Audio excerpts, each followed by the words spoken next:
বাঙালি মানেই ভোজন রসিক, আর সব বাঙালি আমার মনে হয় তেলে ভাজা খেতে বেশ ভালোবাসে। সেরকমই একটি ভিডিও আপনাদের সাথে শেয়ার করছি। 99 বছরের পুরনো একটি কেবিন স্টাইল রেস্টুরেন্টের ভিডিও আজকে আমি আপনাদের সাথে শেয়ার করছি।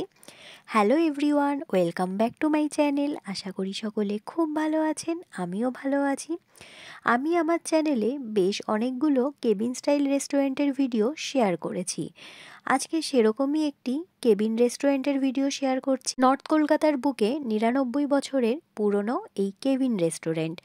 সম্পূর্ণ অ্যাড্রেস আমি অবশ্যই ডেসক্রিপশানে দিয়ে দেব, প্রতিবারের মতোই, যাতে আপনাদের যাতায়াতের কোনো রকম অসুবিধা না হয়। যারা কেবিন স্টাইল রেস্টুরেন্ট ভিজিট করতে ভালোবাসেন তারা কিন্তু অবশ্যই এই রেস্টুরেন্টটাকেও তালিকার মধ্যে রাখবেন। কেন বলছি, চলুন সম্পূর্ণ ভিডিওটি দেখে নিন, তাহলে বুঝতে পারবেন। যে কোনো কেবিন রেস্টুরেন্ট মানেই তারা কিন্তু তাদের পুরনো ঐতিহ্য ধরে রাখার চেষ্টা করে, সেটা অ্যাম্বিয়েন্স হোক বা খাবারের কোয়ালিটি। দেখতেই পাচ্ছেন খুব কিন্তু ঝাঁ চকচকে এখানকার অ্যাম্বিয়েন্স নয়, কিন্তু পুরনো দিনের কিন্তু একটা ছাপ থেকেই গেছে, যেটা কিন্তু বেশ ভালো লাগার। আর এখানের সবথেকে যেটা ফেমাস আইটেম সেটা হলো মাটন চপ। দেখতেই পাচ্ছেন, প্রথমে গিয়েই আমি এটা অর্ডার করে দিয়েছিলাম। আর হ্যাঁ, আরেকটা কথা আপনাদের এখানে শেয়ার করার আছে। এই কেবিনটি মোটামুটি 5টা থেকেই ওপেন হয়ে যায়, আর ভিড়টা কিন্তু বেশ চোখে পড়ার মতো ছিল। আমরা যেহেতু 4:30-র মধ্যে সেখানে পৌঁছে গেছিলাম, সেই জন্য আমাদের একটু সময় ওয়েট করতে হয়েছিল, কিন্তু 5টা থেকে 5টা 15-র মধ্যে এই কেবিনে ভিড়টা কিন্তু জাস্ট চোখে পড়ার মতো। বোঝাই যাচ্ছে কতটা ফেমাস এই কেবিনটি। আমি মটন চপটা অর্ডার করার পরই প্রথমেই দুটো ভাগ করে নিয়েছিলাম, কৌতূহলীবশত যে মাটনের পরিমাণটা কতটা রয়েছে।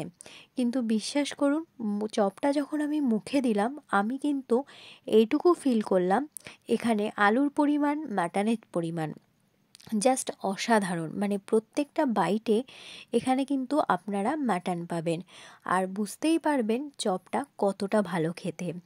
তো যারা এখানের আশেপাশে রয়েছেন, নর্থ কলকাতা বা সাউথ কলকাতা থেকে নর্থ কলকাতা ভিজিট করতে চান, তারা কিন্তু অবশ্যই তালিকার মধ্যে রাখবেন। চা প্রেমী মানুষ আমি, আর কেবিনে যাব চা অর্ডার করব না সেটা কখনোই হতে পারে না।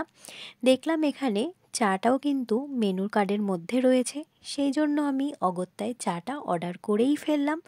কারণ আমি চা খাবো না এটা কখনোই হতে পারে না। চায়ের কালার দেখে বুঝতে পারছেন, চায়ে কিন্তু লিকারের পরিমাণ যথেষ্ট ভালো ছিল। চাটা একটু গরম ছিল বলে প্রথমে আমি ভিডিওটা করে নিয়েছি। তারপর যখন আমি চাটা খেলাম, সত্যি বলতে আমার মন ছুঁয়ে গেছে। আমার তো অসাধারণ লেগেছে। সত্যি বলতে এখানে আমি দুটো আইটেম ট্রাই করেছি, দুটোই আমার যথেষ্ট ভালো লেগেছে। আর এখানকার ভিড় চোখে পড়ার মতো ছিল। তাহলে বুঝতেই পাচ্ছেন কতটা ফেমাস এই কেবিন রেস্টুরেন্টটি।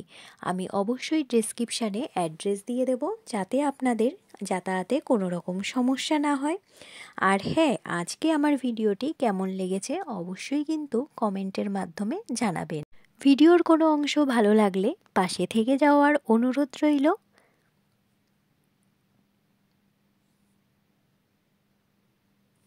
আমি এর আগে বিভিন্ন কেবিন রেস্টুরেন্টের ভিডিও শেয়ার করেছি। আশা করি পরবর্তীতেও কিছু কেবিন রেস্টুরেন্টের ভিডিও আপনাদের সাথে শেয়ার করব, যাতে আমার মতো যারা কেবিন স্টাইল রেস্টুরেন্ট ভিজিট করতে ভালোবাসেন তাদের কিছুটা হলেও সুবিধায় আসে। আজকের ভিডিও তাহলে আমি এভাবেই শেষ করছি। অন্য কোনো দিন অন্য কোনো ভিডিওর সাথে দেখা হবে।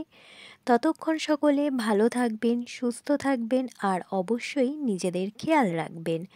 আর আমার ভিডিওর কোনো অংশ ভালো লাগলে আমার পাশে থেকে যাওয়ার অনুরোধ রইল। আজ তাহলে এখান থেকেই বিদায় নিচ্ছি। নমস্কার।